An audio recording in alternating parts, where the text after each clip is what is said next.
you are in for one heck of a show. Firstly and foremostly because here is my face. Here is you. Here is everyone. Here is my cat. Here is the iPad. How can anything possibly go wrong? Because you have decided to spend some of your evening with us on the Doctor Who Legacy stream. We have got chat about the new Season 5 update coming up. We have got chat about the new perk system coming up. Remember we previewed it last week? Amazing. We have got great gameplay coming up. I will try not to die as much as possible. We have got... Am I forgetting something? Oh yes, I am! Giveaways! We have got giveaways coming up. We have got... Oh, there's only really one phrase to say really, but silence will fall.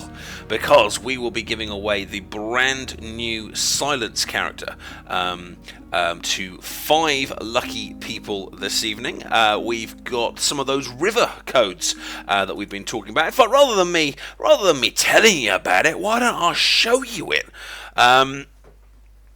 Yeah, if I just pop over to the store, we're going to be giving away 5 of the Silent Priest. See it at the top there? I'm going to be buying it myself in a second. We'll give it a little go. We'll give it a little kind of try out.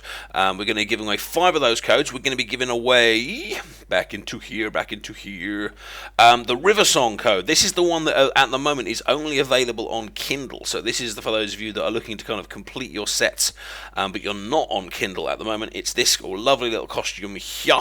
We're going to be giving away a few of them, and of course we've got that lovely fan area code at the end of the show as well. So it's going to be giveaway-tastic. I need to put some words together to go with that. Giveaway-tastic, givastic. It's going to be givastic, ladies and gentlemen. Now that wonderful piece of music that we were just listening to, let me start it again. You hear it? In the background. You know what that is?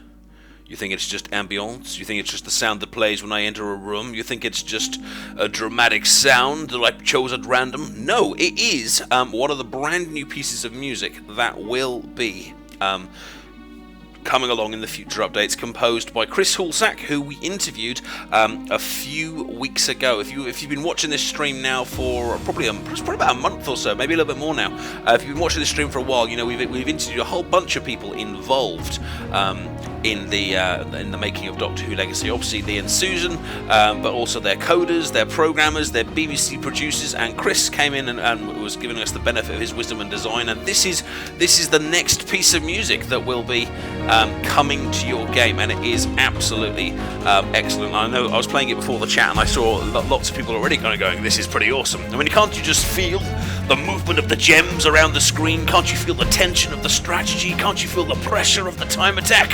Because you know, unless you take out the 2 Daleks on the left, very, very soon the Cyberman on the right will freeze out your crystals, and your Captain Jack ability doesn't unlock for 3 more turns, which means, unless you use your stun ability right now, you're going to be in serious trouble.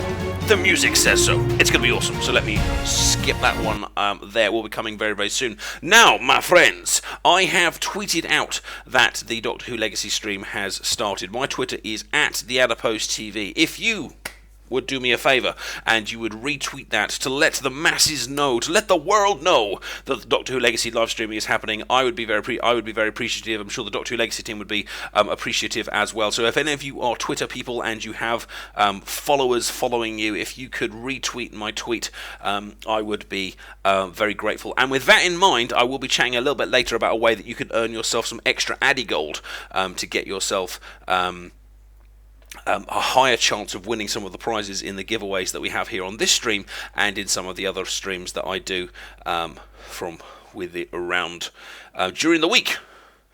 And some people are retweeting me already, which is fantastic. I can see it coming in there through the stream. Right. Okay, let's get stuck into some gameplay. Lee's going to be joining us in a little bit.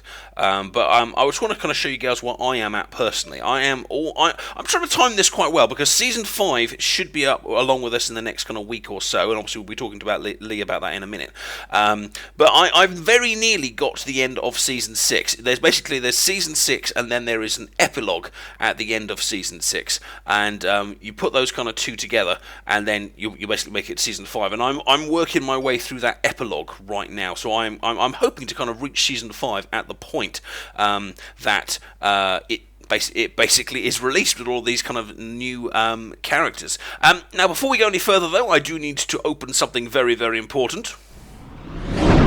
Shablam! With that magical sound, I have opened the vault of Addy Gold, and I have sent to you the gift of 1 Addy Gold every 5 minutes, which means you're going to be earning coins for the giveaways later in the chat. You can also use those coins, by the way. I'm not going to talk about it now in too much detail, but if you want to join me for some of the other streams, you can use those coins to change your nickname colour in the chat right below me there, and to buy yourself some icons. In fact, you can see Rock Band Rocker right there has got himself a lovely chat colour and an icon, which cost him 60 Addy Gold, and plus you can use it in giveaways, plus you can just use it to brag and, maybe sit on it like some sort of kind of coin-fed dragon.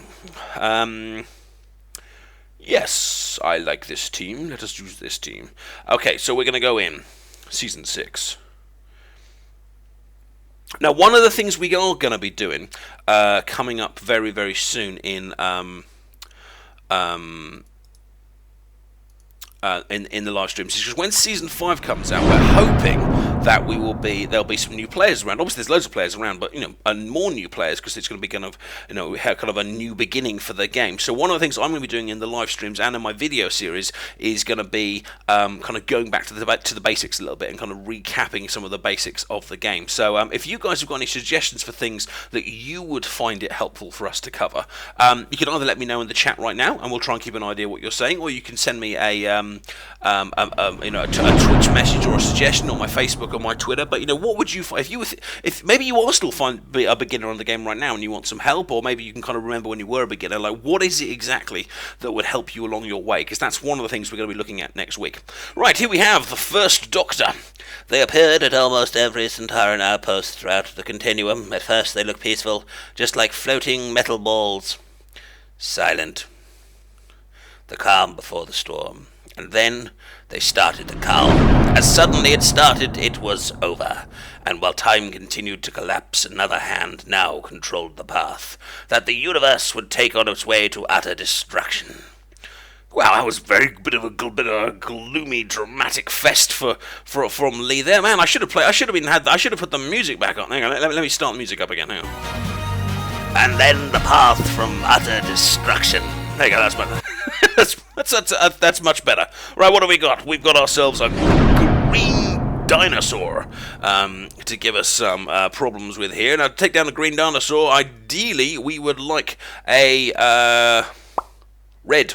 We would like some red characters. Sadly, I didn't bring some red characters, but what I did bring is a load of black characters. So by lining up my double black combo there, and with a bit of pink on the way as well, we should get a good hunk of damage into that wee dinosaur. Oh, half down, not bad. And he's siphoned red. Now, I think that's one of the new style attacks that was new in the epilogue itself, because what that basically means is that my red characters would now be doing less damage. Now, I don't know if it's luck, but I haven't brought any red characters, so although he's siphoning me, it isn't causing me too much of a problem. All 6 characters here attacking at once. This could be curtains for our dino.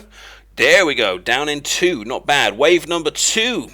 We've got another dino. This time we've got the green doing extra damage, and then we've got a black, Velociraptor, if Jurassic Park tells me correctly. By the way, guys, while we're getting through this level here, if you've got any questions for me, if you've got any questions for Lee, if you've got any questions for Tiny Rebel Games in general, or if you've got any questions about the game, don't forget the little question system we have here in the chat. If you do question, space, and then your question, it pops up in a special part of my screen, and I can put your question up on the screen with your name, and people can kind of go, oh, that was this guy, and they had an excellent question. I will remember this moment forever. So if you've got any questions for me, questions for Lee, questions about the game, questions about the update, questions about Facebook, go for it, stick them up.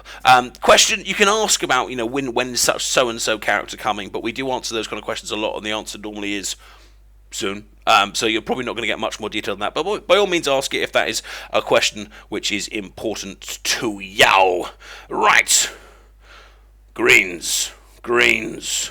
Can I get some blues? Yes, I can get some blues. Oh, yeah. But that's going to attack everything. The only thing we didn't line up was the blacks, but we got a good punch in it. What's that going to hit me with? Took about 800 off me, but I can cope with that. Now, the reason that I am starting by playing a round of the game today before I actually kind of get Lee involved in the conversation is because I feel that I have I feel that I have given myself a reputation of dying on these live streams, and people often have been kind of commenting that Lee is distracting me. Now, obviously, we all know how manly Lee is and how distracting that can be. But just to kind of, prove that I can play the game, I want to at least take down a round of this before we kind of join. Oh, this is going to be good. This is going to be good. Oh, yes. Come on. That was good. Not quite. That was good. I was going to say it's not quite a huzzah because it took us 2 turns, but we basically went over that lot. That was good. Oh, now we can use a superpower. Here we go. This is the Spoonhead Doctor's ability. He can turn red to blue, and I've already got a load of blue characters, so what we'll do, we'll use that ability. Now, what we'll also look for, though, is the character that's most vulnerable to this particular attack, and it's not going to be the middle dinosaur. It's going to be either the one on the left or the one on the right. I think probably, as the one on the left looks like it's going to attack more regularly, we'll go for them first. And we got some huzzahs from you people there. Thank you very much. I appreciate your respect. That was really camp. Oh wow, that was camp. Okay, here we go. Let's go.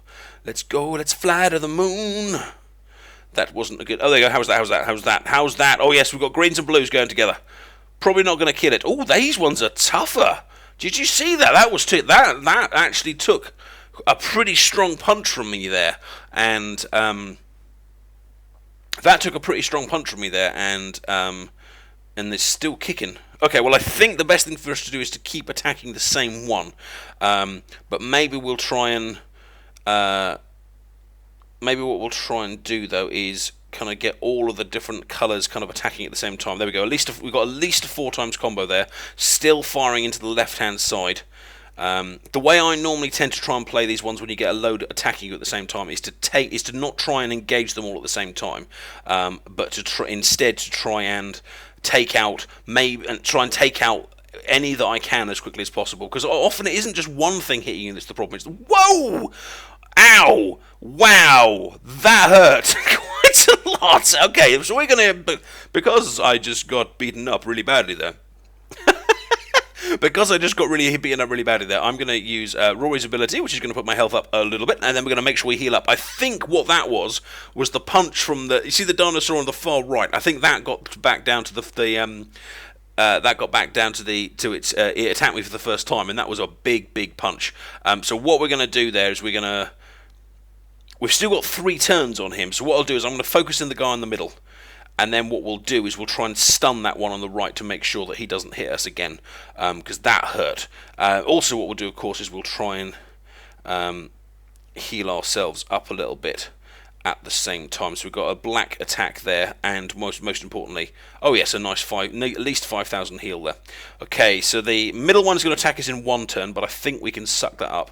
Main thing though is don't bother. There's no point us attacking it with the blues because that's going to go down. So we'll just go for a big green combo on it. Not dead yet. Now the one on the right is going to attack us next turn. You see that tiny little number 1 beneath it?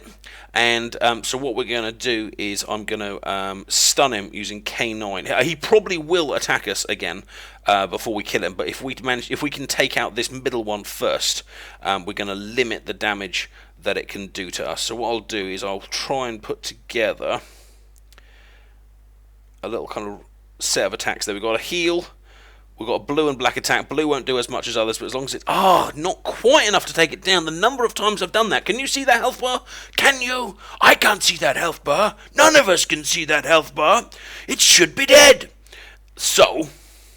oh, it's going to go with almost anything, isn't it? Almost anything now will take it down. Let's turn the whole world blue.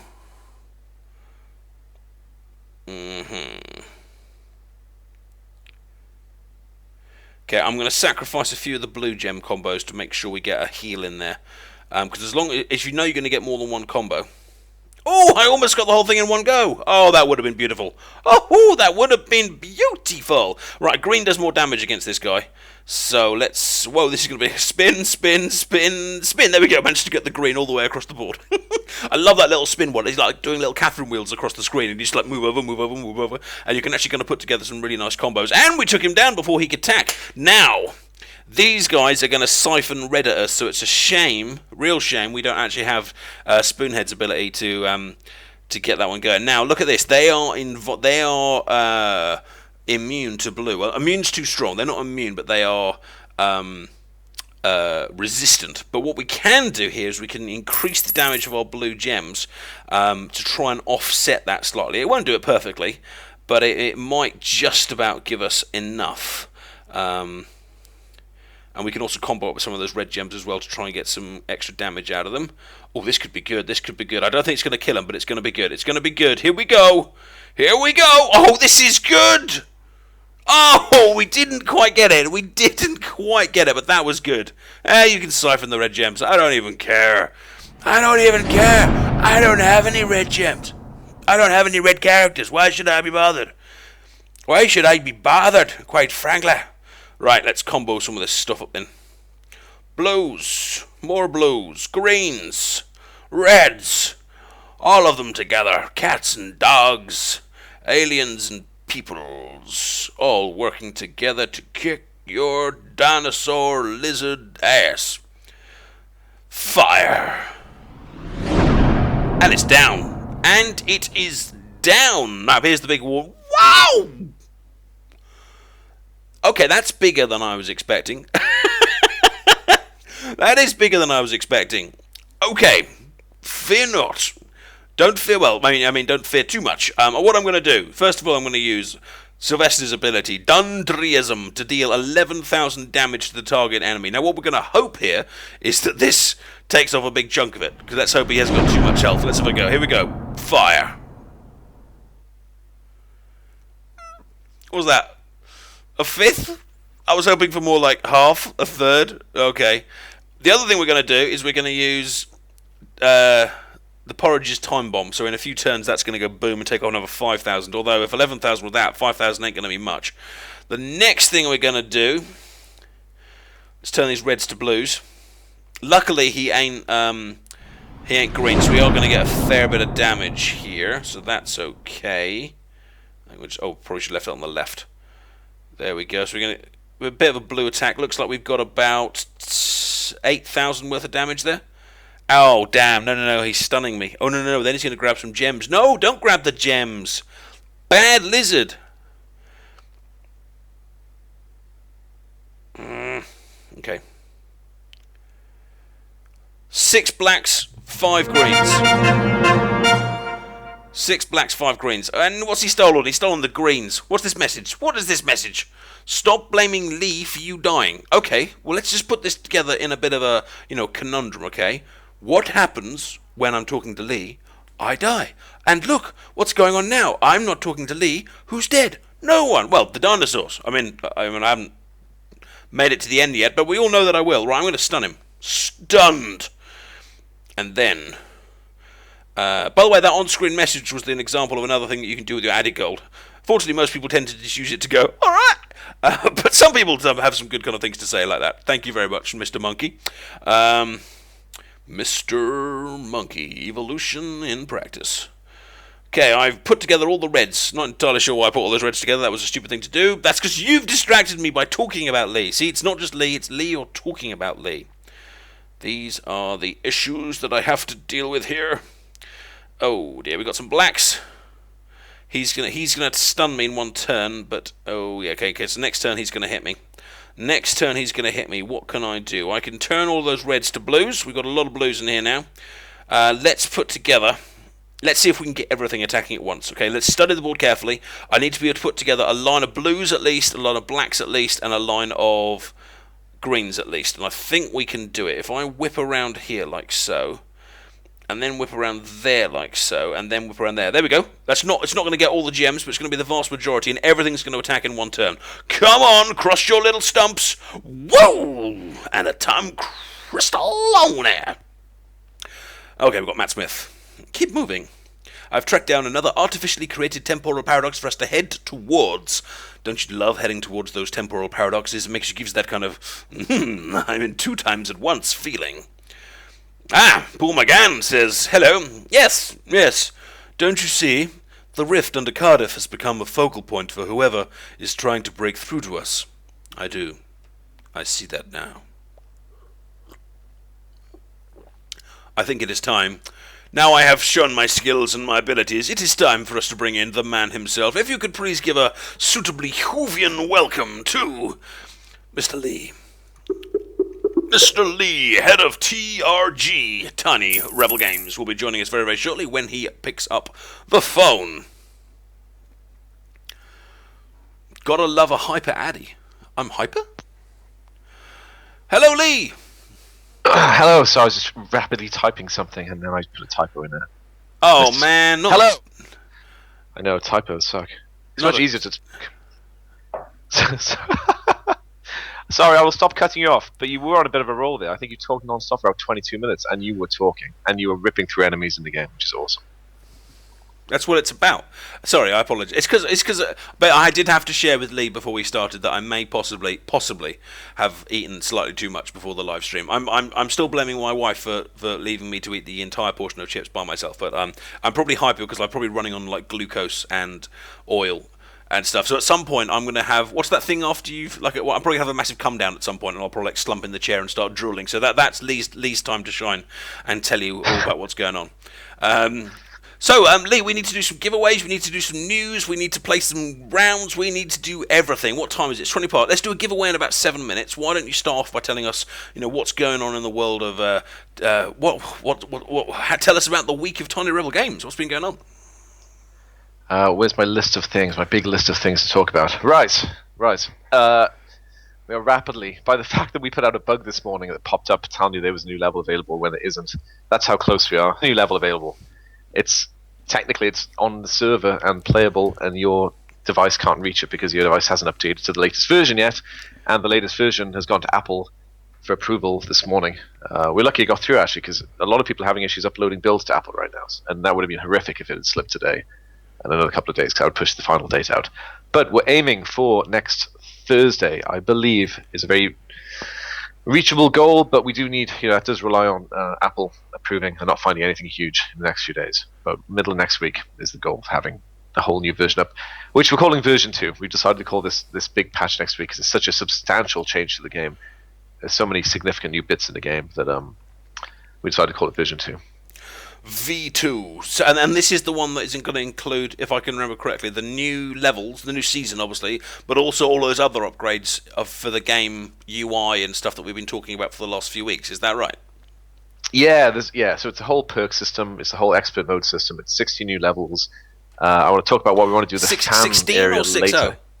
60. Wow, that's going to keep me going for at least the next year of streams. Yeah, we reckon it's going to take the average person about 20 hours to get through it. We think it's and I think some people take a lot more. So bearing in mind it's a free-to-play game, that's I'm trying to work out how much that is per level. Zero. That's level? nothing per level. That's quite a good deal you've got going on there. That's not a bad. It is, yeah, it's nice. It's an interesting sort of business model. Trying to, a very small percentage of the people play the game pay for it, but I do believe that people who buy the fan area and play this for a few dozen hours get a lot of value for money out of that experience. There's a lot of value in the game to go and dive around and have fun, and hopefully people will find their own reasons to throw some money towards the development of future content in some way or another. Exactly, because it is a free-to-play game, but it is obviously you guys need. It's not free for you to make, so and I think that the new patch shows just how much we try to release stuff every week, or we try to do stuff ongoing over time, but in the background there's a lot of development going on, really building out big chunks of this game, and this is the first big one after the cloud saving coming out and the Kindle version, and then this will be the big beat with content, and then the Facebook version hopefully really quickly after season 5 comes out. You've played it. It's nearly there. It's not far off. You need to get a bit of testing done and get it live. If I can just interrupt you for a second, I'm just at the beginning of the next level and there's a bit of plotline, so I'll just read it out before we go further. I think this is a Toclafane, which is very, very cool, but I'm not sure how to do a Toclafane voice. But it's, sir, we seem to have about 45% of the Sontaran army directly under our control. The number rises hourly. In addition, that secondary target you wanted found. Secondary target. Oh! We've got another message from Trenzalore, except I don't know what happened. He bought a message but didn't actually put any message in his message. Well, I agree with everything you've said. Good, that's the best message yet. Oh God, it's the Master. Here we go. Oh really? Do tell me more. He seems to be heading towards a massive time storm, an intense temporal anomaly centered on the same day throughout history. If he enters the dark, the cold, he may be stuck there forever. What is the date the time storm is centered? I feel like while I'm doing master lines, I should be like, stuff in the background. December the 25th. No, not Christmas. Surely not. Okay, I'm in. I'm blapping things. You can carry on.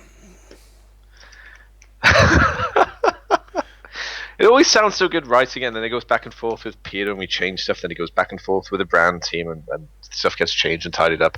And then you read it, and it sounds like the opposite of Shakespeare. Whatever the mirror image of really good writing is. What was wrong with the way I was reading it? I don't think it's you. I think it's if anyone read it. I hate hearing my stuff read out loud really badly. It's horrible. Okay, where were we? Where were we before Masterpiece Theatre? I'm just looking at the amount of people that are who enjoyed that on-screen message. No, not leaving. They were enjoying the on-screen message. We've got epic message here, best message ever. Whoever bought that on-screen message, sorry. Could one of the mods refund him that on-screen message, please, as he mucked it up? Thank you. Sorry, Lee. We were talking about what was coming obviously in season 5, and what else was kind of coming along in the update in terms of, like you mentioned, the perk system, but also the UI features and things like that. I think that's where we were up to. Yeah. Okay. So the perk system is so much fun to play with, and it's really fun on 2 levels. And we made some changes last week between you showing off the perk system. Some very minor, I guess. One bit of it would be considered nerfs, and the other bit would be considered like a really cool enhancement of the system. What we found as we played with the perk system. Some of the really high values we put in it, like if you match 12 with this perk, you get a 400% damage increase. All their values were just off too much. You shouldn't get 100% or 50% damage increase for matching 3 gems because everyone in the game can do that, right? So it was a bit unbalanced when we started playing with it. So we've toned those down a little bit. They're very realistic now and aren't going to break the game. The second thing we did, I don't know if you played with the technical matches, the technical parts of the perk system, where if you get gems in a plus sign, like 5 gems in a form of plus sign, it gives you a boost to damage. You get it for doing that. They're very technical things you can pick up, like T. If you do a T in a shape, or you do a horizontal line all the way across the screen, you get an extra bonus, a technical bonus of pulling off something to do with a shape on the board. And in the first version of the perks system, there was just one technical aspect of this. It was one perk you had to pick up between doing a horizontal or a T or a plus, and then you get bonuses for those. And we found it was really fun to have these turned on, just to play with these. It makes the game really technical. If you know at any time, you're not just matching. The fundamentals of this game change when you start adding these positional elements to the board. When it matters if you make a T, suddenly you're looking for Ts. Your brain has one way of scanning this board for patterns, and it's pattern matching, which is the core of the game. And now it has to do something different, and it fundamentally felt very different. It felt really, really good and different. So we split into tiers. So you get the first one very, very early, and it gives you 5% if you match these patterns. And then we give you another 10, and then another 15% in 3 different tiers. So you can put them towards different things. So you can stack them on one and say, well, whenever I do a plus sign on a board, I get a huge boost to this. Or you can lay a bet across the board and say, well, if I get a horizontal, it gives me 5%. But if I get a horizontal and a plus, I can sort of hedge my bets in different ways on these technical aspects of the board and the positional stuff now. So that's all working. And I'll stop talking for a second. No, it was cool. I tend to ramble. No, you don't need to stop talking at all. That was Jenny's just bought an on-screen message because she is watching the stream on a 42-inch TV, which is awesome. Is that the biggest that Doctor Who Legacy has ever been? It might be. Have you put the game on anything really, really big yet? No, we haven't. So that's probably some minor world record here. You must. I think probably getting that on a 42-inch TV probably gets my head back to about normal size as well. So this is what I actually look like. That's also Jenny as well. Jenny has started doing an awesome thing, which is whenever I say something amusing, dumb, quotable, inappropriate, or anything, and probably she'll do this to you as well, is she then tweets that out to her gazillions of followers, and then it gets retweeted around the interweb. So, which I think is amazing. I think it's my favourite idea that people have put together yet. I logged on yesterday after doing what was I playing? I was playing Terraria. And I logged on to discover that there was about 14 tweets of various things that I'd said throughout the stream, and I was like, I didn't say that, surely not. So thank you, Jen, that's awesome. But perk system, that you're making it sound, and I mean this in a really good way because I love the idea that you obviously you can just still play it just like we've always done, but it's almost feeling a bit more like chess, that I can actually kind of sit there and look at the board, before taking my move and kind of really think about, what combinations are possible and what kind of, patterns I can make with all the gems. And I love it. Yeah, and it does matter. It matters now, so you do think about it a lot. And the way the perks roll out is really great as well, just the timing of it. At the beginning, the first perk you get gives you a bonus to either healing damage or hit points damage or healing. So the core stats of the game, you get a bonus to that. So you have to make a decision early on. Well, you don't have to. You can change it any time. You can sort of say, okay, my team's low on healing. I'm going to put that in healing. And then the next one you get is a bonus to a color. So you say, well, my primary color is blue, but now I've got it turned on to blue. Now I should think about putting more blue things in my team because that just makes sense. And then a bit later you get your second color, and instead of making it the same, we're going to put 10% to green or a different color, and we split it into 2 5s. So you could say, okay, I've got a blue-yellow team. I'm going to put 5% on blue and 5% on yellow and start mixing and matching and playing with these perks because they really do matter and they're fun to play with. So I think people are going to really enjoy it and give you good reasons to level up alt characters, give you things to play with as you level up alt characters.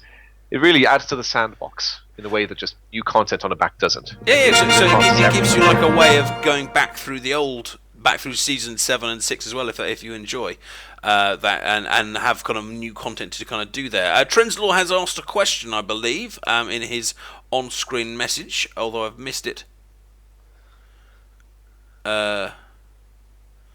Will we have classic characters? I think is what. Oh, will we have classic companions in season 5? Is the question.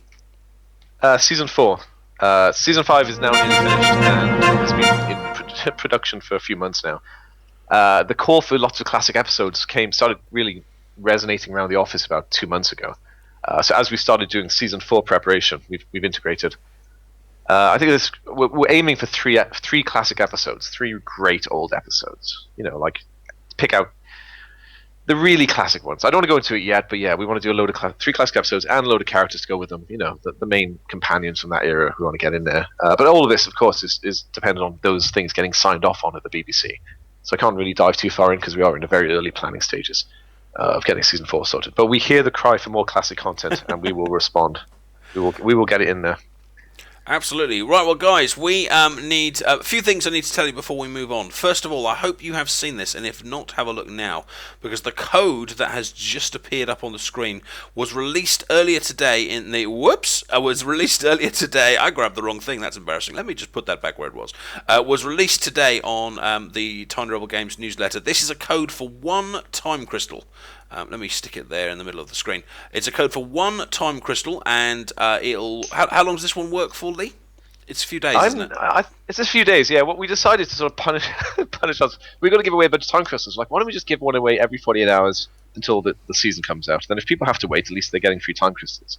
And then we don't feel too bad about it. So we're starting this thing where every 48 hours, we just put out a new time crystal code. So you just start gathering some for next week. And get ready to maybe buy some new characters in the new season. So there you heard. You heard it straight from Lee there. He's buying you off with time crystals to stop you asking about season 5. So there you go. You heard it right there. There's your code. That's you at the beginning there. It's 1 time crystal. There's no kind of end usage on it. As many people can get it as possible. So you feel free to kind of retweet that one around. I'll leave that code up there. I'll leave that code up there until the end of the stream, so you can absolutely grab that. Now, however, we do need to get our first giveaway on the way. Now, there's this big fat silence on the screen there, and we are going to be giving away 4 silence crystals throughout the show, and then 1 more silence code at the end. So this is a new playable character. Now, this was one I believe this. Sorry, I believe this is blue silence. We're actually trying to do a set of 5 silent for the new season, so you can put a whole team of silent together and go rampaging through the levels. But this is I believe the blue one Susan's put together for this. So the silent, is that the same one that's in the store or a different one? It's the one that's in the store, and cool. The rest will be coming to season 5. Oh, some of them will be coming to season 5. It's the one that's in the store. So what we're going to do is we're going to give away 2 silents right now. All right, boys and girls. So if you would like to win yourself one of these 2 silence codes, all you need to do is say the word silence. Nothing in front of it, nothing after it, nothing, no kind of punctuation, nothing like that. Just the word silence, please. Don't type it more than once, otherwise you may disqualify yourself. The bot isn't going to reply to you, so don't expect anything like that. But the other very important thing is you must be following the channel. Okay, my channel, The Adipose TV. If you don't press that follow button, it will not pick you, and in fact it will then go straight on and pick someone else. So I'm going to play a quick advert. We're going to take a quick break. During that time, say the word silence, make sure you're following the channel, and we'll be back in a sec to give two of you a little bit of the silent treatment.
Okay, boys and girls, ladies and gentlemen, aliens and human beings, we are back. Quick reminder, we are currently in our first giveaway of the silence, or the silence. You hear what I said there? There was a slight difference. First time I said silence, and the second time I said silence. Lee, would you like to explain? From what I understand, because we had to get into this, when we first put the silence in the game, they were the bad guys. And there was never any reference in the game to what they were called, so it didn't really matter. They were silence. You know what they are. We don't name them. But when they became allies, we had to work out what they were for the profile page. You know, what race are they? Where are the silence from? I have no idea. I had to put unknown in. They're unknown. There's some crazy things. But the silence, S-I-L-E-N-C-E, is the name of the religious order, I believe, not the name of the character. A silent is a single one. They're silent confessional priests, I believe, of the papal mainframe, of the Church of the Papal Mainframe, and then silent with an S on the end is plural of them. It's just annoying and weird. No. This is amazing. This is the opportunity that every Whovian wants. And yes, I can use that word Whovian because let's face it, guys, we like Doctor Who a little bit too much. I know we can say it. You know, this is a special place here. We like it a little bit too much, and we also need to know that we are slightly superior to everyone else that doesn't like Doctor Who as much. So the next time you have one of your friends that starts talking about the silence, what you need to do is go up to them and say, "I'm sorry, what did you say? The silence?" I think you might find it's actually the silence. Actually, thank you. And then you need to raise your hands and back away from them with a slight look of disgust, like this. All right. Okay, that's what you need to do. Love it, Lee. You've invented a whole new way that we can be disparaging towards non-Whovians. I thank you. We thank you for it. If we could have a chorus of Lee, we salute you from the chat, please. Lee, we salute you. You have given us a way of being superior. We love it, and we love you for it. See, I thought you would salute me for spending all this time and love and freaking out about tiny, silly little details like this. Not that I've given you a way to feel superior to everyone else on the planet. That was not. We got to being cheered at the end just through a very different route. No, so you've misunderstood how Whovians work. No, I'm sure there are Whovians right now going through your lists of the backgrounds of characters you put together, and even now are looking at some minor error you've made and going. Okay, this is a good time to talk about this. We get emails all the time. People find little text bugs in the game or suggestions, and we go in and change, or we don't change. But we do. We get them all the time, and we are very grateful. A text error. I don't believe it. I don't believe it. Strangest place. A text error. Have you seen the saluting that's going on to you right now? So say we all. Oh yeah, yes. Last night the Team Tiny Rebel, Susan and I sat down and watched sorry, got way off Doctor Who, but we've been going through Battlestar Galactica over the last few weeks. From the beginning, the new one, like just steamrolling through 3 hours a night, just grinding through when we're not doing Doctor Who. And last time we got to Sometimes a Strange Notion, like the end of the first arc of season 4. And I'm very much in love with Battlestar right now. So I appreciate people saying so say we all. I love that. So I still think that's a Thundercats reference. We had this conversation. You should go watch Battlestar Galactica. Yeah, you need to go and watch Thundercats. It's So Say We All by the Code of Thundera. Who's with me? Come on, it's Thundercats. Wasn't it Thundercats Ho? That's a slogan. A show can have more than 2 themes. Come on, I'm so sorry. And fantastic. So where do you think it's from? Battlestar Galactica. Well, I hope so. Yeah, because it's more awesome that way. Okay, so guys in the chat, it's down to you. So Say We All. Does it come from Battlestar Galactica or Thundercats? And I don't care if it's from both. You need to make a choice. I think it's So Say We All, the Code of Thundera. He thinks it's some other program in space. I want to talk about the fan area. Oh, hang on. Wait. Spots Knights is saying Thundercats started it, but Battlestar stole it. I see. You're not happy about how this conversation's gone, are you? No, it's amazing. I love this stream of consciousness thing I tend to do every week. I think Thundercats is winning. Oh man, I need to make like a vote system for the bot. We need to have some sort of vote system for the bot. Oh, and someone's just brought you a message saying that we salute you, Lee. Everyone's so sweet. Right, should we just do our draw, and then you can talk about the system you're going to talk in? I think that's a good idea. I think Thundercats is winning. Jenny says it's from My Little Pony, but she might be taking the mic. Okay. I close the raffle. No, I don't. I start the tombola. We're going to give away 2 of these, ladies and gentlemen. These are 2 silence codes, and silence. Thank you. And Lee is going to message them to you through a Twitch direct message. Whoever's just said that Battlestar is older than Thundercats, that's irrelevant. Thundercats still did it first. Right, okay. So our first winner of a silent code. Congratulations to... Oh yeah! I Purple Ninja. Congratulations, I Purple Ninja, with an H on the end. I Purple Ninja. You have just got yourself a silent code that Lee will be messaging you. Congratulations and well done to you. And our second winner is... Oh yeah! Houskirama. Congratulations. We will be giving away 2 more silents in about... probably in about 45 minutes. We're going to give away some River Song stuff in a little bit. So give away some more silence after that, and then we'll give 1 more away right at the end, along with a fan area code. So congratulations to you too. Lee, do you need me to message you those names, or did you get them? Yeah, please. Yeah, if you could, that'd be awesome. I shall do.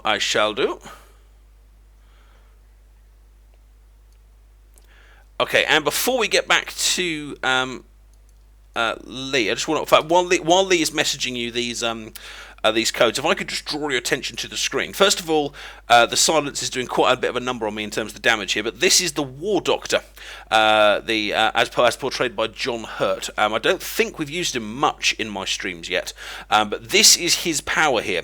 Gallifrey Stand, stun all enemies for 4 turns. And I think this is one of my favourite Doctor powers yet, because I always think that the Doctor should very much be something better than all the rest of the companions. And I think most of the Doctors are. Some of them, it's kind of in between, but this is one that's unique. I haven't seen any other character that does anything like this yet. Stun all enemies for 4 turns, which is brilliant. I think what I'm going to do with this one is I want to hold on to him, and if we get another round where I've got a whole bunch of enemies, I'm going to use that right at the beginning, because that's going to be an excellent power. So if those of you that are wondering about whether to get that Ultimate Doctor pack, he is in there, and I think that is a pretty special little power there. So I am a fan. Right, Lee, did you want to tell us about what's going on? Or are you still messaging? Yes. Sorry, do we have a typo in Gallifrey Stands? It could well be a typo. It says Gallifrey Stand. Yeah, it should be Gallifrey Stands. That sounds like something you put, like, you rest something on, like a planet. You'd better get rid of that before it vanishes.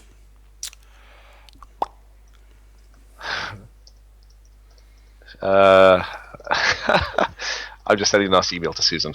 Time to get her fixed. Telling her to get out your face. That's a bit harsh.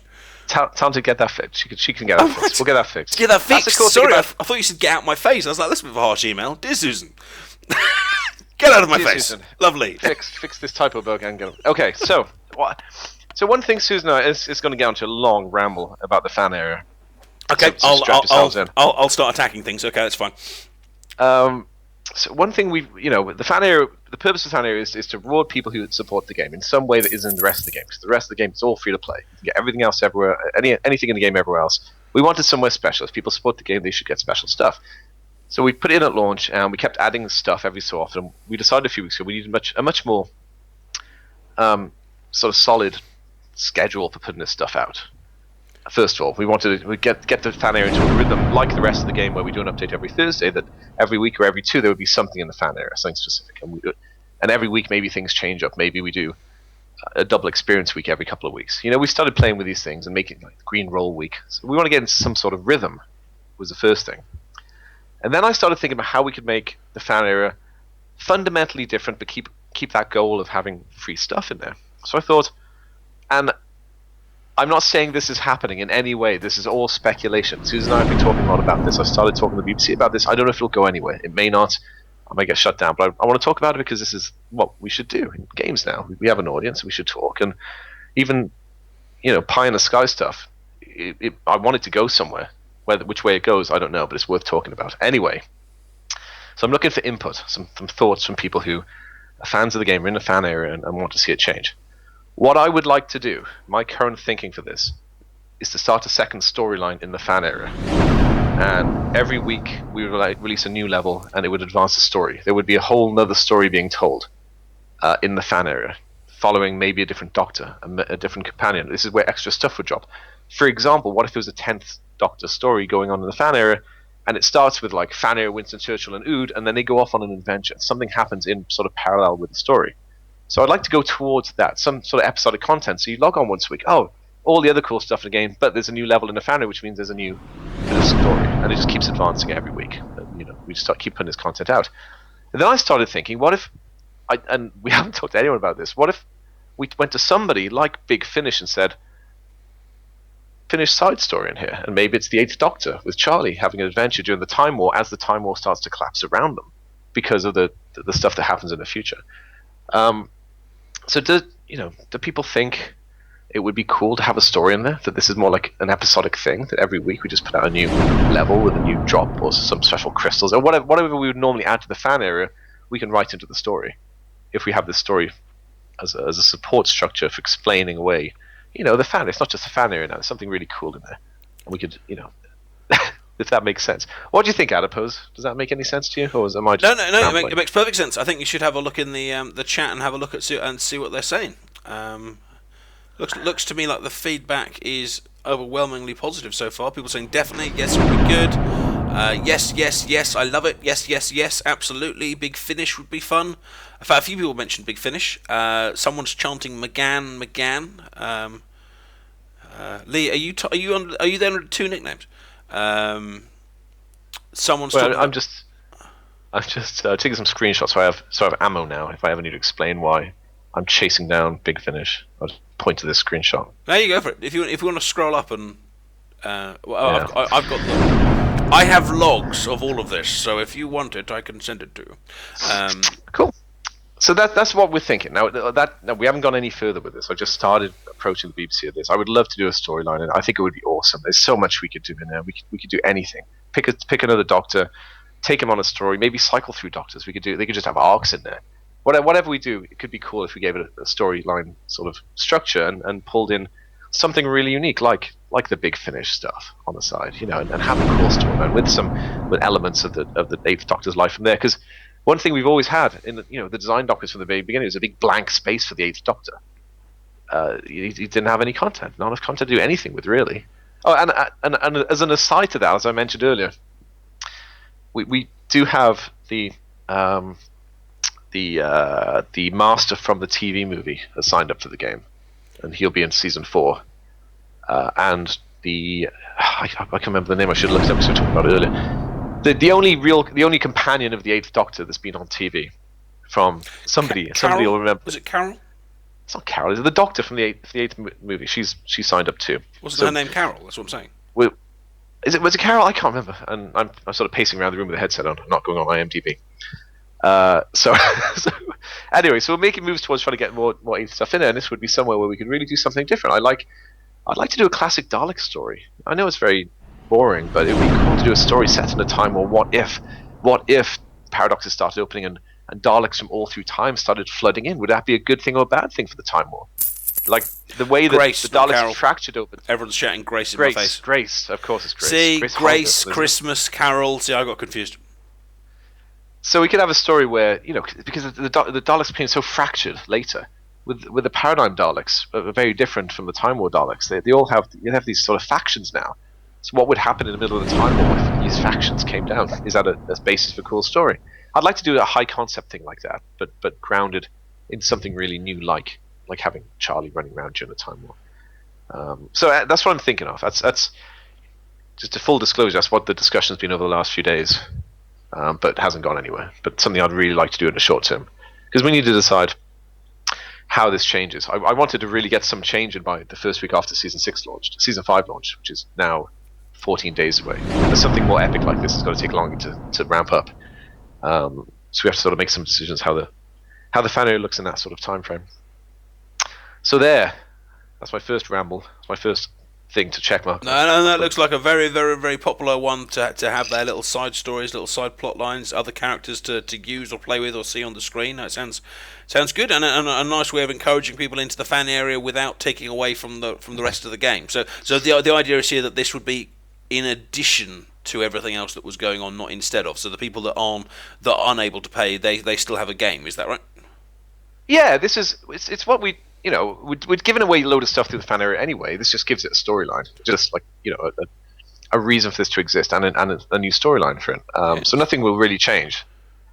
It's not like stuff's not being added to the other game. It's just we have an interesting little place where we could do something like a little side story, which I think could be really cool. So leading into that, sorry, just to interrupt you 1 second. So what I'm just going to do here is I'm going to use that Gallifrey stand ability from before here. So now all three of them are now stunned for 4 turns, which should hopefully give me enough time to take some big chunks out of them. Let's increase the damage here, and also to show you all the things you can kind of do here together. I'm going to turn all the reds to blues. I'm going to power up all of the blues using Sergeant Rory there, and then I'm hopefully gonna just let fly with a load of blue stuff here. I don't know how much we're going to get in terms of combos, but you can see there we took a massive chunk off all of the remaining ones there. So and now we're in a very strong position, and I think we've got 3 turns left before they can attack back.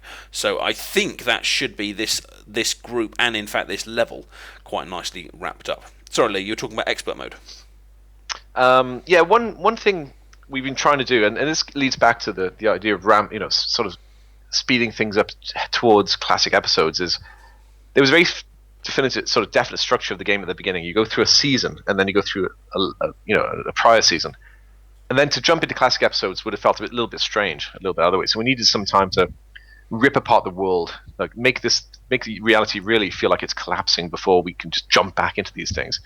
So season 5 is really the collapsing of reality around the Doctor as things get really bad, which allows us in season 4 to go anywhere. To be honest, near the end of season 5, there's a level where you're fighting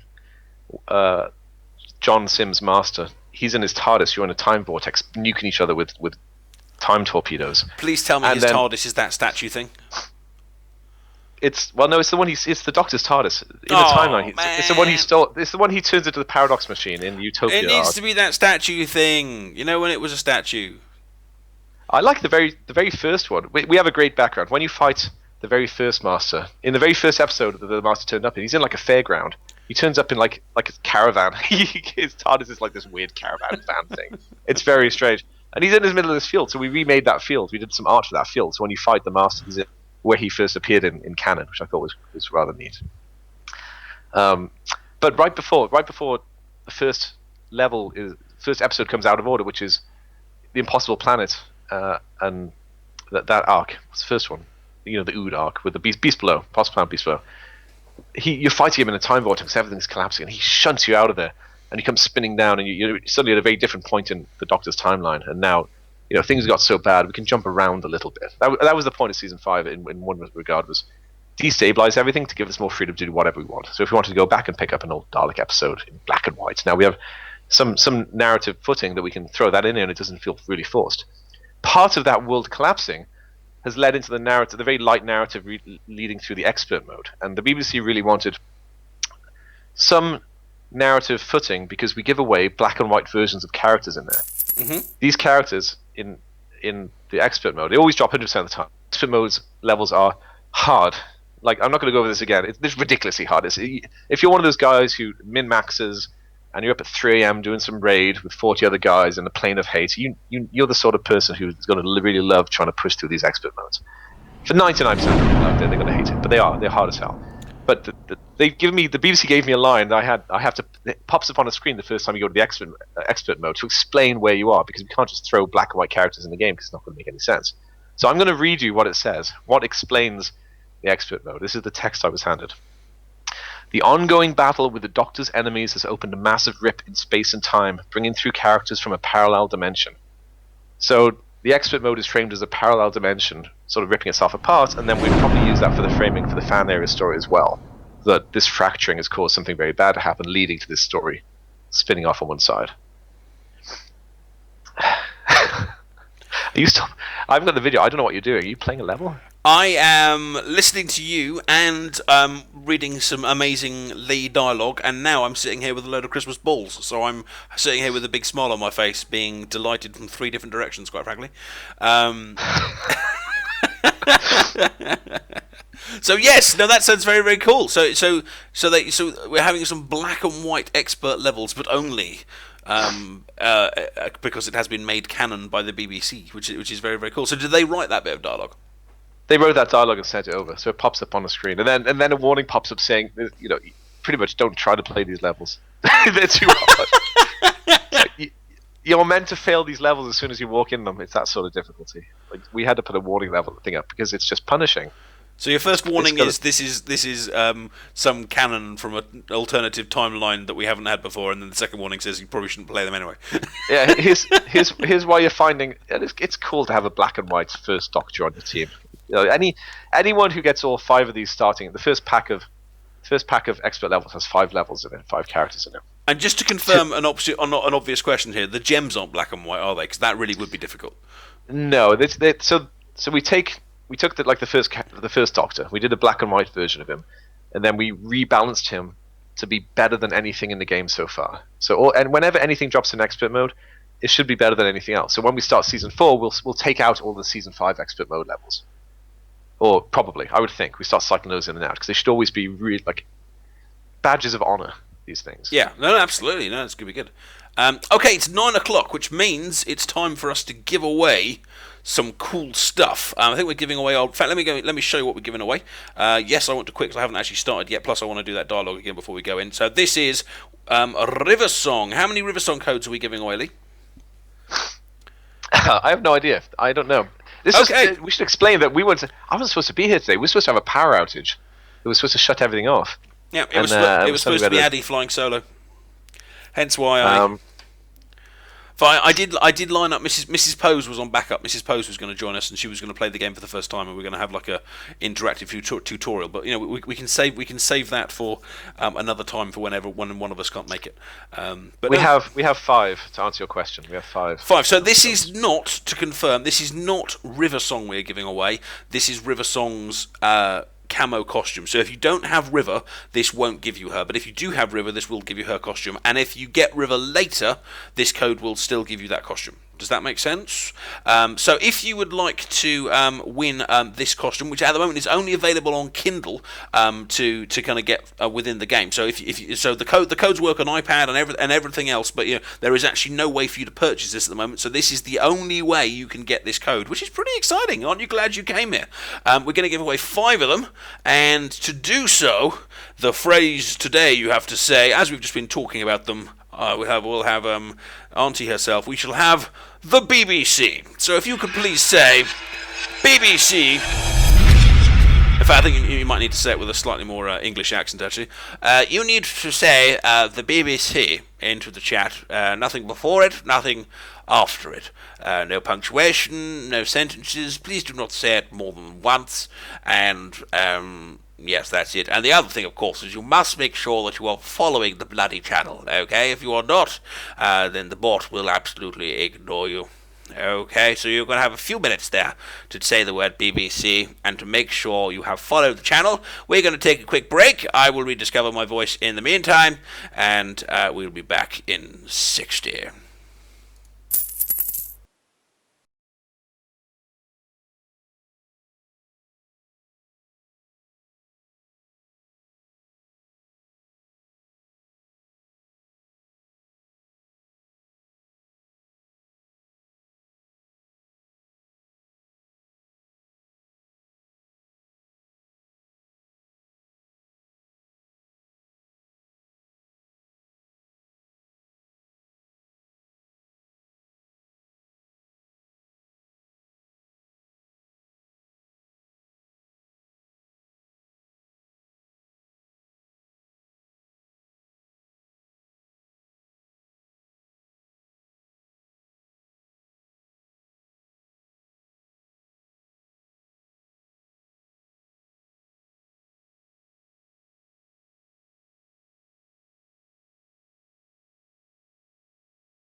And we're back, ladies and gentlemen. Someone has just accused that of being an awful accent of myself. That was not. That was a wonderful received pronunciation accent from when the BBC first started. If you go and watch any old BBC footage, and everyone who's presenting the show is kind of like, hello and welcome to the news at 9. It's wonderful. You know, anything from about the 1940s or before. Everyone that presents it is thoroughly. Thoroughly posh and wonderful. Oh, and I've just been told by one of my mods that I have just got for the first time, over 2,000 followers on Twitch, which is fantastic. That's down to tonight's stream. Thank you so much. If you were one of the 2019, I very, very much appreciate your support, and I hope you're enjoying what you're seeing, and indeed I hope you're enjoying what you're seeing for the rest of the week, and so on. Lee, you still with me? Yes, so I'm just trying to answer some stuff. Let me just answer by talking a couple of the questions that just came up. No, that's cool. We were looking at adding utility to costumes. Will this come in Season 5 and Season 4? The utility costumes is something we were going to push for Season 4. However, I really, really, really want to get in dual color characters for Season 4. I really think that would fundamentally, in the way that the perks change Season 5, and you'll feel it when you play it. It feels like a very... like subtly but very different game when you start looking for this stuff. Is a dual color character as cool as Darth Maul's dual-ended lightsaber?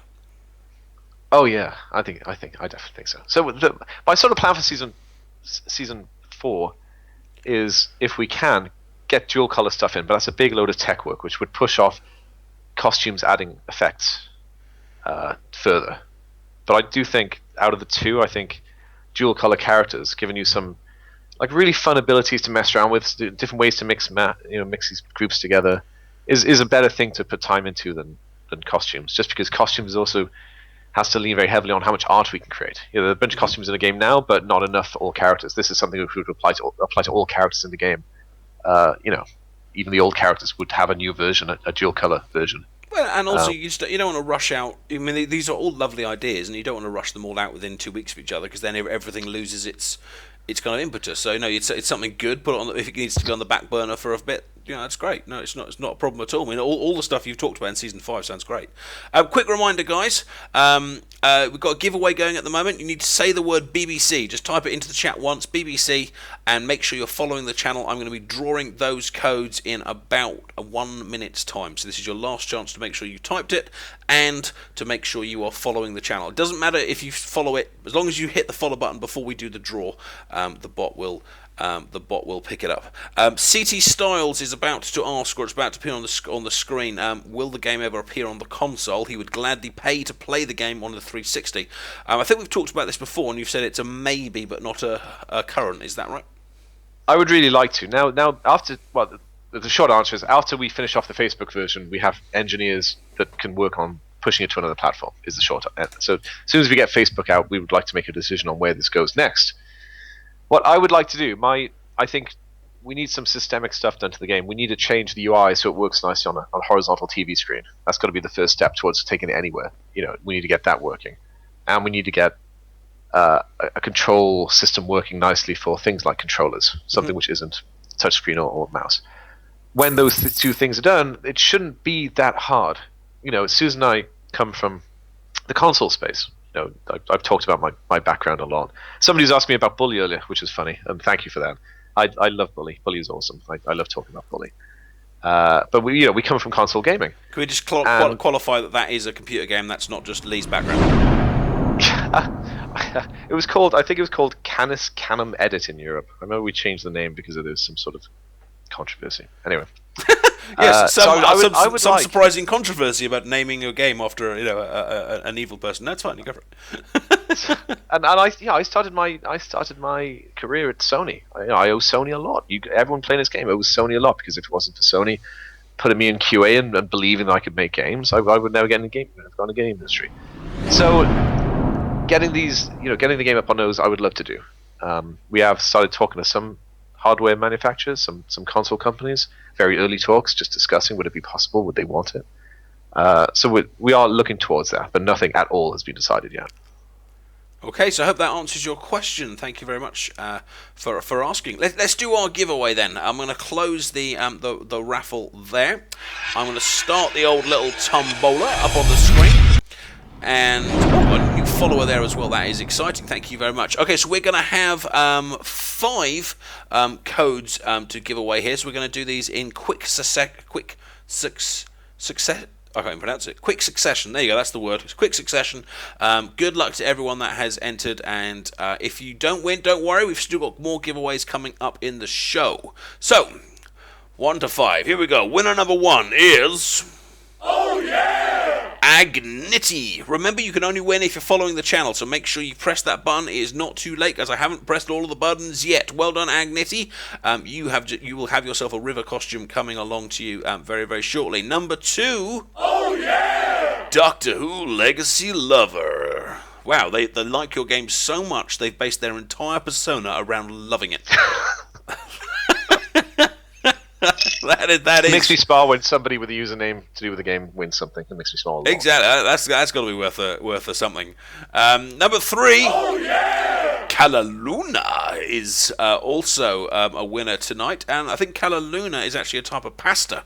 So she hasn't named herself after the game, but certainly something gastric. Number 4, a winner is... Oh yeah!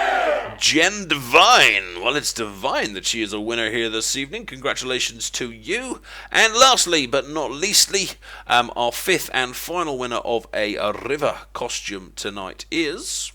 Oh yeah! J-Rod Livewire 06.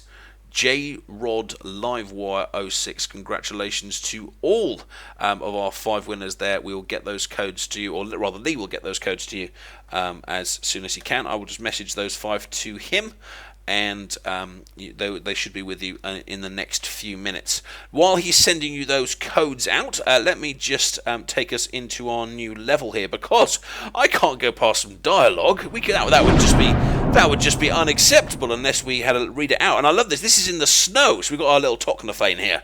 Sire, the Doctor and his companions are on the edge of the time storm. Now, this is, of course, the lovely kind of master artwork. Very lovely done. I love the pose, the theatricalness, the hand up, and the kind of it's very, very intelligent, but with a hint of crazy in there as well, which is wonderful. Let them go in. Let him face his holiday demons. Doctor, Doctor, Doctor. Time to see just how naughty you've been. The Doctor can spend some time dealing with his horrors from Christmases past. I have some old friends I need to track down. And indeed, we're now heading against some spoonhead bots and things like that. But this is in the epilogue. If you haven't spotted it, there's a whole load of levels that have a gem missing. And by a gem missing, I don't mean there's just a random bit in the corner that hasn't got anything in it, but like there might be a colour missing. So no reds, no yellows, no blues, no blacks. This particular one is no blacks. And for those of you that watch my stream a lot, know that I always like in the corner to always have Porridge and K9. They're my go-to characters. The time bomb in my mind mom and the stun abilities I think are wicked, but I've had to flick them out for this one. So I've put in Captain Jack with his anti-stun ability, and Canton, the third, older version, who has got a nice heal ability to support Rory there as well. And of course, you can see all the gems have gone Christmassy, which I think we saw initially in the Advent promotion you guys did. So it's nice to see them getting another look in over here. How you doing with those codes, sir? 10 more seconds and I should be done. It takes so long to type this out. No, it's fine. You go ahead. I shall carry on blapping away spoonhead droids. Nothing I like more than taking out a robot in the morning. I do like these alternative baubles. I hope because you said they said it was the plan to have more alternatives coming, and it works nicely. Yeah. Was that a Scotch on the rocks we just heard, Lee? That was a bourbon this time. Yeah, getting me through the afternoon. A biscuit. It's a bullet rye, if anyone cares. I keep it around because it's a great mixing cocktail. We like to do cocktails. Pre-prohibition. Everyone cares. Cocktails. Everyone cares what you're drinking. Doctor Who Legacy Lover is ordering some of your brand as we speak. I noticed the other day that the guy who did Battlestar Galactica did a lot of podcasts, and everyone started with what he was drinking. It happened to be Scotch every time. Ron Moore. That was hilarious. Okay, codes are out. So how's the list? How are we doing on the list? What else have you got to tell us today? I should open that email. Things to talk about today email. Did you send this to yourself, or did someone tell you that that's what you were talking about? Susan and I brainstormed earlier, and she was typing as we were talking because I was like desperately doing something else quickly just before I could jump on in. Right. Story, fan area plans. We talked about that. Perk system, how we change that. Extra mode. Well, we've gone through a lot of the stuff I meant to talk about. When season 5's nearly done is the short of it. It'll be out next week, and I hope everyone loves it. And my job now is to work on the epilogue for season 5, which we hope to have out. We're trying to do a release every month. So 4 weeks from the time the season 5 comes out, we want to put an epilogue out, and then 4 weeks after that, we want to put out season 4, or something as close as we can get to that. Sort of 1 month increments. Oh, hey there, OT girl. Welcome to the stream. Well done. Thanks for making it to the in time. We got about an hour, just under an hour left of the stream. So don't worry. There's plenty more fun to be had. Sorry, Lee, Karen. It's just I need to start doing story stuff now. That's all my work is, story stuff and laying out episodes and things. We had a question right at the beginning from the Epic Man who asked, he's a bit confused on the plot. Do you think there will be a summary of the plot posted somewhere? And obviously you are the man behind the plot, so you are the man to ask. Or maybe could you just summarise the plot for us now, if that would be useful? Or, will you kind of... so for example, when season 5 comes out, will you kind of have as part of the promo, a kind of summary of what's going to happen in the plot? I mean, is that going to be coming kind of more to the fore, or anything like that? Sorry, I've asked about 10 questions there in one go. I'm sorry. Yeah, which one do you want me to answer first? Start with, is the summary going to be posted? Is there a summary? No, there isn't summary. Should there be one? Yeah, there probably should be one. I should probably do that. That sounds like a good idea. We should have that on the webpage. The story is sort of written in arcs. The first season 7 is the Sontarans have started traveling through time and messing with it. Their goal is to create, as always, the sort of ultimate war. They want to bring around sort of, I guess, Ragnarok, the end of time through war, the end of sort of reality. So they go through the timeline just messing stuff up, just taking out races and things like that, just messing things up royally. And they side with the Zygons after a while because the Doctor starts going through time and he's a threat. He needs to be taken out. So they side with the Zygons and bring the Zygons on board in season 6. What happens at the end of season 6 is the Master turns up on the scene, and what's happened is, as he was on Utopia, in the Utopia arc where he takes Lucy, it's never shown, but there's a line. He goes back to the end of time with Lucy in the stolen TARDIS, and he finds the Toclafane dying in the dark. The stars are going out, and he brings them back to the earlier Earth and takes over Earth. At that point, the idea is that a rift opens, and he finds a way into our gaming universe, the universe in our sort of canon as is within the game. And he comes through in his TARDIS with a Toclafane and decides to just take time. He's like, I'm just going to take out the Sontarans. Toclafane are violent little things. They're floating balls who can travel through a time vortex. They came through that rift to Earth. There's not many creatures who can just do that, who can just fly through and start killing things. And he just sends them through time, and they take out the Sontarans and take out the Zygons, and pretty much start taking out everybody. The Master comes on the scene, and while they're ripping time apart, he goes off through his own timeline and starts picking up his alternative, his other incarnations, his other regenerations. So in Season 5, you fight the Master in several different forms as he starts putting his army together and load of Toclafane, while you're collecting the rest of the Doctors to try to stand up to him. And Season 5 sort of ends with you putting together a plan where you're going to go on the offensive against the Master and try to take out his army, and then take out all these regenerations of the Master as we add new ones to the next season. Is this sorry to interrupt you. Is there a slight bug here? I've changed the colours of red to blues, and the blues that they've been changed to are the original blues, not the Christmas blues. There is a bug. So we had to make a decision when the epilogue went out. It was like 2 days before we released levels, and I was like, I don't know if you remember, we were talking about alternative gems right before that came out. And we were like, we should put in the alternative gems, but it comes out like this week. We can't go in and make a code change. That means changing the client. So is there anything we can do in script? And the best we could do in script was to swap out the gems, but it left this bug in place where if you swap the color, it would be swapped out of the original. It's no biggie. I mean, you can easily see what's what. It's not a problem. I know. It was just a call we had to make. It was either have the normal gems or have this and this bug, and there was no other choices. So we thought, we'll put the Christmas gems in because they look cool, and the bug will have to. Sorry, almost died. Carry on. It's fine. No worries. That was really loud. Sorry. What are you fighting? Oh, okay, you're in there. You'll do fine. You never fail at this game. You never fail at this game, especially on the last level. I think in the game right now. Am I? Oh God. What other pressure can we put on you? Yeah.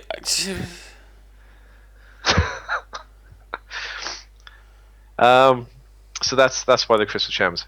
Any more questions in the queue? Oh, there's tons of questions in the queue. Hang on, let me just blap this one. Hooray! Annie's alive! Woo! There we go. Right. Yes. What have we got? So yes, you were telling us the plot. So when you say the Sontaran plot is the season 7 one, and then it moves on to the Master through to season 5. So these potential additional side plots that you're talking about in the fan area. I know this is still like massive preview stuff. Are you thinking of like Are you thinking of kind of like side plots? Standalone thing. Are you thinking of like kind of like side adventures that link into your main plot, or are you thinking of side adventures that are actually completely disconnected from the rest of the game and just having a way of bringing in other plot lines, other characters, and things like that? No, I'd like to tie them into the bigger universe. Because what sort of is happening is as time falls apart, if you think back through the timeline, whatever happened in the timeline that would start collapsing too. So during the Time War, these paradoxes would have started forming, and really strange stuff's going to happen. So we could say, what happens to the Eighth Doctor before he appears in our game? Like, what's the 3 or 4 days before he comes through that paradox and appears in our universe? We could look at that, how he got to that point, and we could pick each of the Doctors and sort of what happened in their time, what happened right before he walked through the paradox and appeared in our game is one area we could look at, which I think could be quite interesting, like how each of these eras was affected by things falling apart, and what would have popped out of the paradoxes, and how, like the Time War, the affairs of the time, how they would have changed. Question. I just unlocked my Sylvester McCoy 11,000 damage ability, and I used it on the snowman in the middle of the screen. Congratulations. Yeah. Have you seen the health? No, because I'm like 40 seconds behind you. No, I don't think... Did it do nothing? No, it did something. It moved about a millimeter. Have these got... Is it... They must be... Are they strong against whatever colour you just fired off? No, it's green. Oh, God. Huh. I'm going to die so badly. I think you may need to power up your characters just a little bit. You might... This is... the last level of the game right now is balanced against a full set of max level characters. Don't diss my Sylvester. Yeah, if you're walking in there with a Doctor who's like rank 1. He's not. He's like rank 85 or whatever it is. He's amazing. Sylvester is amazing. Oh God! Come on! Well, that's better. There's some cool. I can't wait for you to see it because hopefully next week it'll be out and you can show some of the new levels. But some of the new abilities the enemies have are really fun. Like they can blind you and all the gems turn black, like pitch black, and you have to try to start matching these until it's really it's really fun and different when they start shuffling rows around and these rows start swapping in front of you, and they start messing with the board a lot more.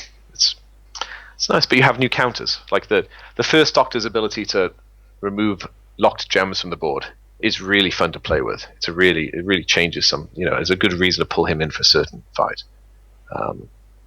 Makes him very, very useful. Did you die? No. I haven't heard screaming. Oh, hang on, I might be about to actually. Oh no, I'm good.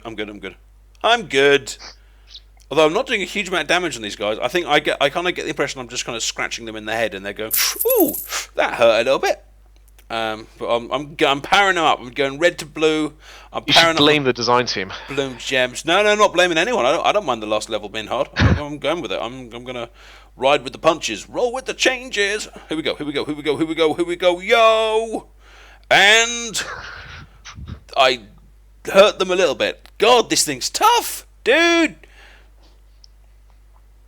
By the way, for those of you that were on my stream the other day, Lee was nice enough to furnish me with a copy of Doctor Who Legacy, Rogue Legacy, which is another game I've been live streaming recently, and I've done it again since. It's brilliant. Thank you so much for getting that one for me. I think it was. You're welcome. Really, I really love jumping fun. in on those other chats, the other streams. Yeah, it's a good game. I do like. I play. I'm a gamer as well as designing and producing games. I do play many games, and I love those sort of games. Those permadeath. Earn what you can, get back in, rogue-esque. It's just got a lovely progression path because effectively you're doing the same gameplay over and over again. But because you change and your abilities get better all the time. It never feels like grinding because actually you're always getting a new ability or a powered up piece of armor and each time I go in I'm surviving longer and longer and able to do more and more. So I always so it's a really nicely balanced game, and I can see why it appealed to you because I know how important things like game balance and stuff is to you. So yeah, I can see why it was something that fitted. Susan and I, for quite a while now, have been playing with the idea of having like a rogue-esque version of Doctor Who Legacy, where it would be a incredibly hard linear dungeon. You go in as the first Doctor, and then you get as far as you can through, and you die, and you regenerate as the second with new abilities, but you gain something along the way. And every time you play, you get further and further, and you're just grinding, pushing your way through in the same way as you push through Rogue Legacy. I love those sort of. So effectively, you have 13 lives, and that's it then. We'd have to. No, we'll make it one of those wonderful free-to-play games that people love, and we'll just charge you $50 at the end of those lives. Free-to-play game. No, I love the idea of 13 lives. I think it's great. You'd be like, oh my god, I'm up to Sylvester, and I've only done X number of levels. Screaming at the screen, don't die, Chris! David Tennant, I don't want to go. No, I don't want you to go either. I've only got 2 lives left. Sorry. So if I went a little bit too Whovian for you there, guys, I apologise. But they were all references. I'm sure most of you got them. It's okay. You can do that here. You're with friends. Yeah, we are with friends here.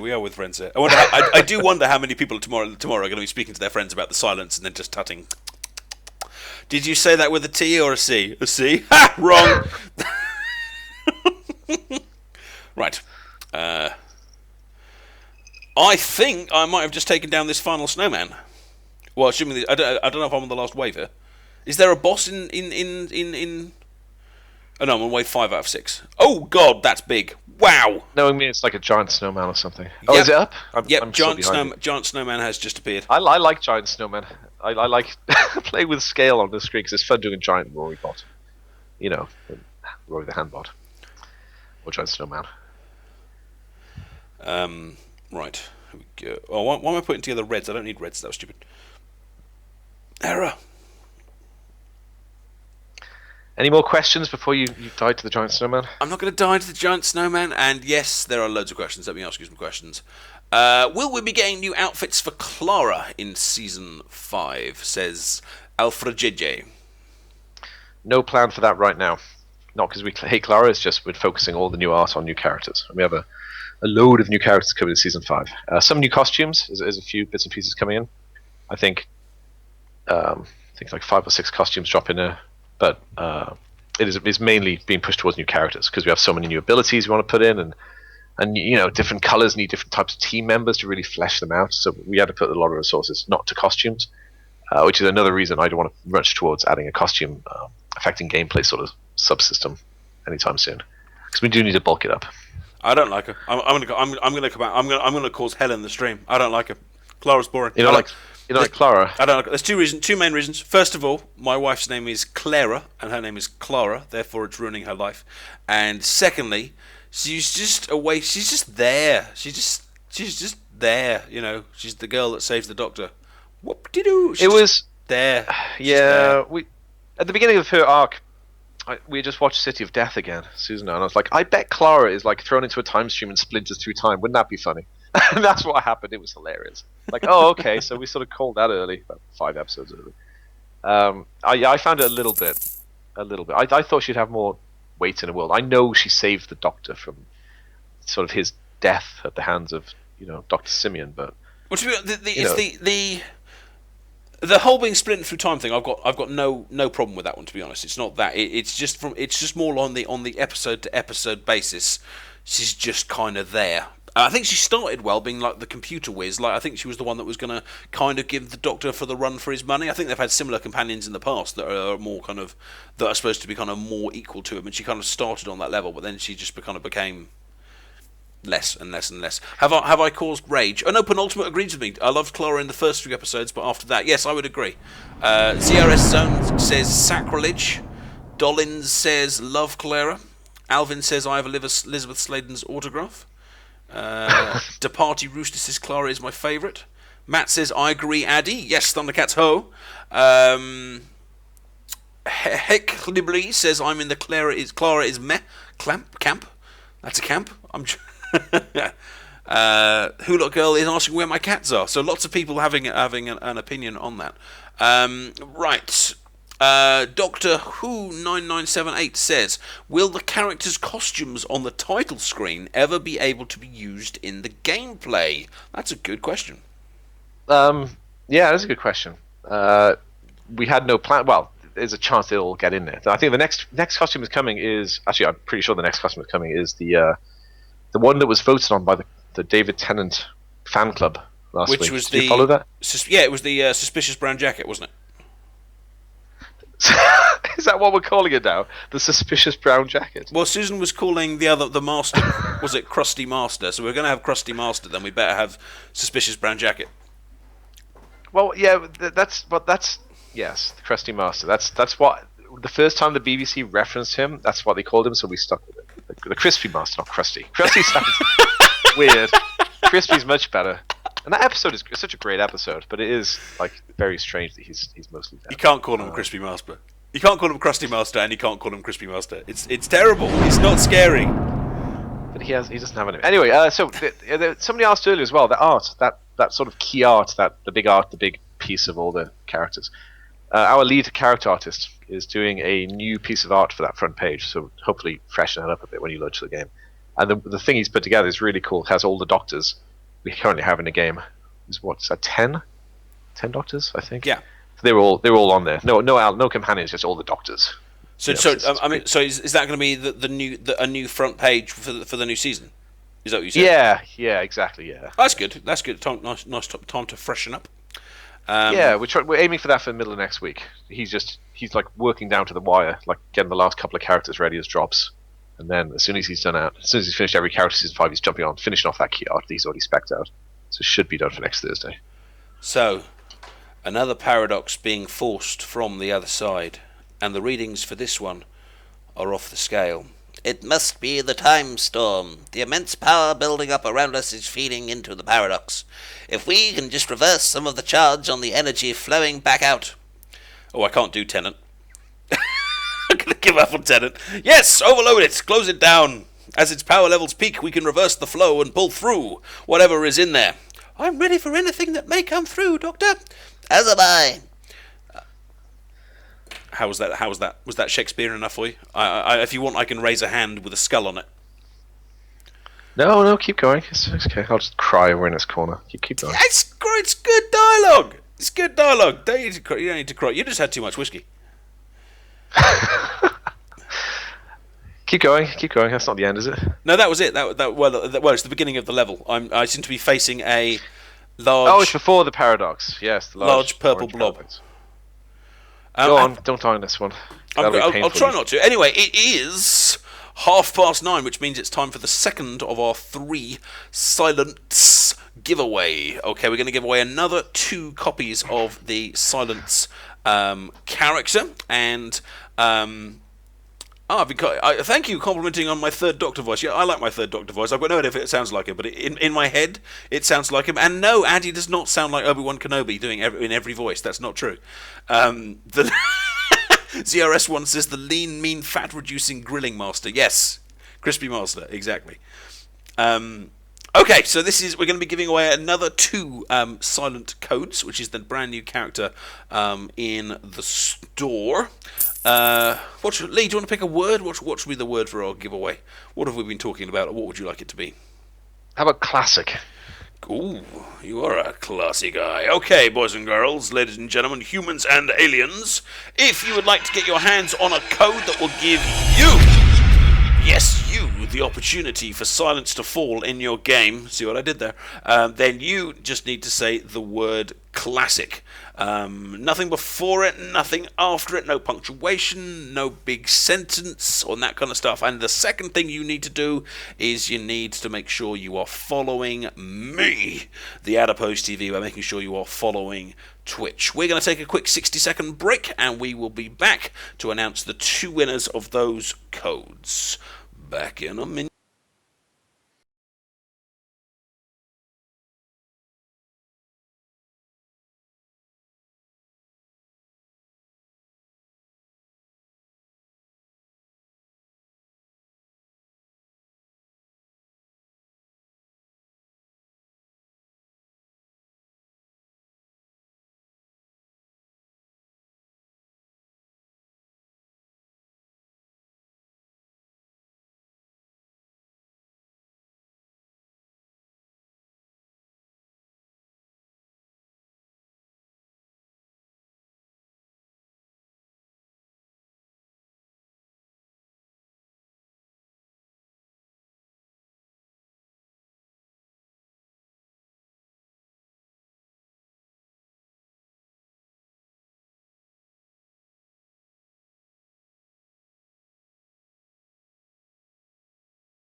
That's a minute up.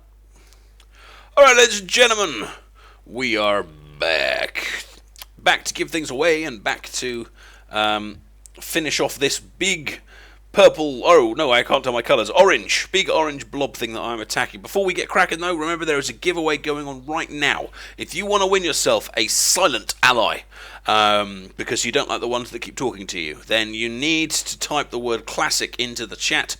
You need to make sure you are following the channel, and we will do that giveaway in about 2 minutes time. Okay, so make sure you've entered, make sure you are following. You can follow after you've hit classic, it doesn't matter which way round you do it. Now while we're doing this, Lee, before we started today, was talking to some of you guys in the chats about some of his previous work. So Lee would just like to take a few minutes and tell you about his life before Doctor Who Legacy. So, imagine yourself going in a little trip in the TARDIS back to when Lee was a young man, maybe only 32, maybe only 35. What did you do in your previous life, Lee?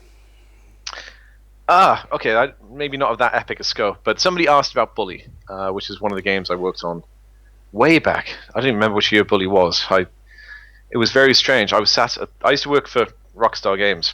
I don't know if anyone on this stream knows that or cares, but I worked at Rockstar for many years. Just name checking in there. I used to work for one of the biggest game companies on the planet. It's a difference. That doesn't really, these days, we're in a mobile space. This is very different. I don't lean on that. But it's is what I used to do. I produced Grand Theft Autos. I used to hang out with Jesus. This is fun. On Tuesdays. Yeah. So I worked on producing the Grand Theft Auto series. So if you load up San Andreas, you'll see my happy name in the beginning there. And what happened after we launched San Andreas? That launched in like October, and then November, December, I was working on like a midnight club or something. I was helping out some of the project who was in there. And then early next year, I had this frantic sort of email from the heads of Rockstar Games that there was a game up in production in Vancouver that it needed some help. And they said, can you go up there for the weekend to sort of poke around and have a look at this game? It was called Bully, and it was supposed to be a game set. Sort of the East Coast to America, New England sort of feeling, but really speaking to the things that I knew as a child that Sam and Dan, the founders of Rockstar Games, also had in their childhood growing up in the UK. The playground politics and the factions, and we thought it'd be really cool, to sort of emphasize that stuff in that sort of game. You went to a very different school to me, Lee. Was yours some sort of private school? No, it wasn't. Well, you didn't have little factions in your school? You didn't have nerds? Little groups of people? Well, some of us liked He-Man and some of us liked Turtles, but that was probably about as far as it went. Okay, well, I went to a different school. So I went to. I was asked to go up there for like the weekend. I went up there, stayed in a hotel, worked with the team over a few days, and then things changed, and I ended up. And this is right after Susan and I had moved to Brooklyn, just bought our first house, and I'm like, okay, I'm going to Vancouver for a long weekend for work. Bye. And my next phone call was, I'm not back. I'm not going to be back in New York for a few months. We'll meet up in LA for E3 in 6 weeks, and that was the next time I saw her. Was in LA. Oh no, I saw her for one day before that in New York. It was crazy. We had to redesign fundamentally what Bully was going to be in time for E3, which is 6 weeks away. So that's quite a big change. Yeah, and then the Friday before E3 that year, I took the demo back to New York and showed it to Sam and Dan, and they decided that they wanted to show it off at E3 the next week. So they over the weekend, the PR team lined up 80 demos, and I sat in a bus, in the Bully bus, on the floor of E3, doing 80 demos over 5 days for this game that I just sort of rushed trying to get a demo together for. And then I lived in Vancouver for the rest of the year, sort of polishing up and heading up the design and designing loads of levels and leading the design on the script team and stuff. It was fun, but that was a part of my life that was before Doctor Who that I find it's interesting. People were asking about, so I thought I'd talk a little bit about it without being too, I don't know, arrogant about it, maybe. No, that's I'm trying not to bore anyone about this with this stuff. No, I think it's a great game. I'm very, very proud of Bully. I think Bully is really great. There's these tiny little Easter eggs you'll find. I don't know if anyone ever plays anymore, if anyone can play anymore. But if you go, there's a church in the game, and I thought it'd be awesome if you went there exactly midnight. You would hear like a hell and like this fire and brimstone healer priest sort of guy screaming out of the church about all the evils of the world. So I had the lead animator go into the sound booth one day and start reading from the Bible, like the real fire and brimstone stuff, screaming it out in this amazing voice. And then we put it in the game as a little Easter egg. So if you go there at midnight and stand outside the gate, you hear this guy freaking out and just reading from the Bible. And I wrote a lot of the in-game dialogue. So at the end of the game, you chase your nemesis in the game up the side of a clock tower. And I love James Bond. And there's that great scene on the satellite dish where he's chasing down Alex. Yes. 006. It's GoldenEye, isn't it? GoldenEye. He's chasing him down. They have this banter as he's chasing him. And if you listen to the banter of the main character of Bully as he chases up his best friend from childhood up the side of this clock tower, it's all from GoldenEye. I just like lovingly took these like the back and forth is paced very much like the GoldenEye back and forth. So I love it because there's all these little personal touches in there that I love placing in the game. I'm very proud that they ported it to other platforms, and it did very well. It was very critically acclaimed. So it was a fun game to work on. Good. No. I think we should talk more about the stuff you've done in your previous life. Not obviously instead of Doctor Who, but it's nice to because you guys are part of the industry, and I'm sure most people in the chat have played more than one game, so it's nice to hear about it. Okay, we have 2 codes, 2 more silents to give away. I've got the tombola up on the screen, ready and waiting. If you don't win now, you will have one more chance to win just before we finish today. We've got about 20 minutes left of the show. So our first winner in this particular one is Skingsbury. Congratulations, Skingsbury. You have got yourself a silent to be one of your allies. And our second winner in this particular giveaway is Scott Alonzi. Congratulations, and nice name as well. You have also got yourself a silent code for you to go with. We've got a bit of dialogue here while Lee is going on that. In case you missed it, I actually just completed the Season 6 epilogue, which is very, very cool. The paradox collapsed around me, and as we can see here, the dialogue says, the snow on the ground glows orange as the paradox starts to collapse. My sonic screwdriver can't handle all this temporal power on its own. I've got your back. 1 more second. Yes, neutron flow polarity has been reversed. I knew I could get to you. Oh, it's Captain Jack! Hooray! Captain Jack, I knew you would find a way. I should have known. Nobody else in the universe would ever attempt to move as risky and as stupid as that. Very happy to see you too, Doctor. So I need to be more flirty, don't I, if I'm being Captain Jack? I have some news from the front lines. There is a new piece on the chessboard. An old friend of yours, and I bring you a gift, something to help out. The space-time coordinates of some very old friends of mine, which will help turn the tide of this battle. Onwards, then. Onwards, onto the storm. Ta-da! Season 6 epilogue complete. Very good, Lee. Thank you very much. That was fun. And a good battle to finish. Thank you. It's really hard writing this stuff, because one part of your brain's going, oh my god, you're such a fanboy, such a fanboy, such a fanboy. Oh my god, you're such a fanboy. And I'm trying to make it not sound like fan fiction. I'm glad, the BBC is amazing and really help out, and we have a writer who goes over and changes it and makes sure that it's not idiotic. But even, it's still like, oh my god, how much of this is sort of just fan fiction? Like, I would, looking back, I'm like, somebody's going to give me the chance to write a story where all the Doctors take down all of the Masters. That's awesome! And now I'm stuck in the middle of it. It's like, wow, it's just such fan fiction. I like the way that every time John Pertwee speaks, he's talking about reversing the polarity in something. I love that little touch. It's genius. I had to. It's the only thing he ever says. and that's the thing. That sort of had to be. It felt weird not having him say it there, because he had love for that, and there is that fan aspect where it should be noted that a little bit self-referent, like a little bit of a nod towards canon in places, and some of the lines help do that. Just try not to overuse them too much. All right, boys and girls. Right, we're going to, in about 10 minutes' time, we're going to do our final giveaway of the evening, which will, unlike the other ones we have done, will be for Addy Gold.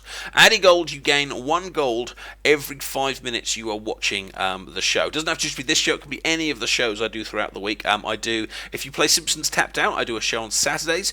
I do multiplayer gaming with my posse on Wednesdays, and I'm actually on holiday at the moment. I'm a teacher in real life, yes I know. And I'm off school at the moment, and so I'm streaming quite a lot at the moment. So any show you come and watch, you are earning Addy Gold throughout it, and we use Addy Gold in loads of the giveaways we do. We use them always for the fan area code giveaway at the end of this show.